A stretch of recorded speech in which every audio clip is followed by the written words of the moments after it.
আসসালামু আলাইকুম বন্ধুরা, আজকে আমি হালিম রান্না করব। এই জন্য একটা প্যানে পানি বসিয়ে দিয়েছি।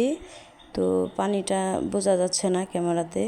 তো অন্য আরেকটা প্যানে পেঁয়াজ বেরেস্তা করে নিব। তো এখানে আমি পেঁয়াজগুলি ব্রাউন কালার করে ভেজে নিব। তো এখন আমার পেঁয়াজগুলি ব্রাউন কালার হয়ে গেছে।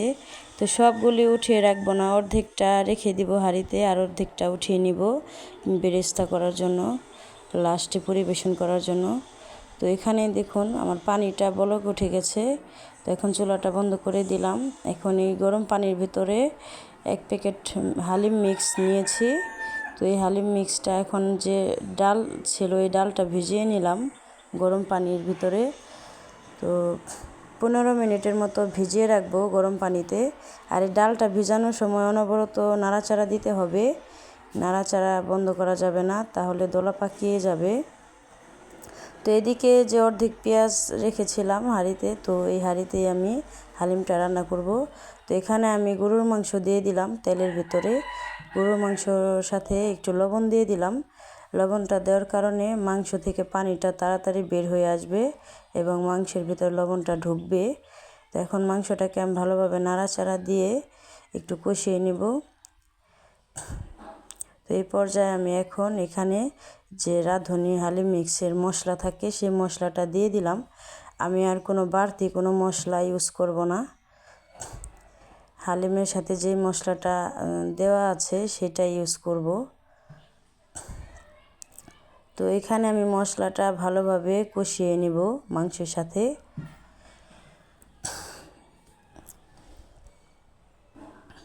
তো আমি সব সময় যেভাবে বাসায় হালিম রান্না করি সেই ভিডিওটাই আপনাদের সাথে শেয়ার করলাম একদম শর্টকাটভাবে। তো এদিকে আমি ডালটা আর একটু নাড়াচাড়া দিয়ে দিলাম। ডালটা অলরেডি অর্ধেক সিদ্ধ হয়ে গেছে গরম পানি দেওয়ার কারণে। তো এদিকে দেখুন আমার মাংসটা একদম কষে পানিটা শুষে গেছে, ভালোভাবে একদম ভাজা ভাজা হয়ে গেছে। কিন্তু এরপরও আমি আরেকটু পানি দিয়ে আরেকটু কষিয়ে নিব, যেহেতু গরুর মাংস একটু শক্ত থাকে আর এমনিও হাড়যুক্ত মাংস। এই জন্য আমি আরেকটু পানি দিয়ে আরেকটু জাল করে পানিটা শুষিয়ে নিব, তাহলে মাংসটা একদম নরম হয়ে যাবে। তো দেখুন কালারটা কি সুন্দর হয়েছে। তো এই পানিটুক দিয়ে লো আছে আমি বারবার নাড়াচাড়া দিয়ে ঢেকে দিচ্ছি। তো দেখুন এই পর্যায়ে এরকম হয়ে গেছে, একদম ভাজা ভাজা হয়ে গেছে। তো এখন মাংসটা টেস্ট করে দেখেছি একদম নরম হয়ে গেছে। তো এখানে আমি একদম ফাইনালি পানিটা দিয়ে দিব। তো হালিম রান্নার জন্য যে পানিটা দরকার সে পানিটা দিয়ে দিলাম। তো এখানে আমি আর পানি ইউজ করব না, এই লাস্ট পানি। তো এখানে ডাল অ্যাড করে দিব, ভিজিয়ে রাখা ডালটা। তো এখন আমি ডালটা দিয়ে দিলাম।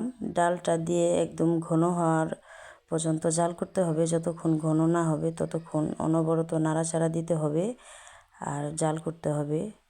আর এই কাজটা একদম লো আঁচে করতে হবে। হালিম রান্না করতে গেলে এমনিতে অনেক সময় লাগে, যত শর্টকাটই রান্না করুন, কিন্তু সময় নিয়ে রান্না করলে আপনার হালিমটা খেতে সুস্বাদু হবে, মাংসটা সিদ্ধ হবে।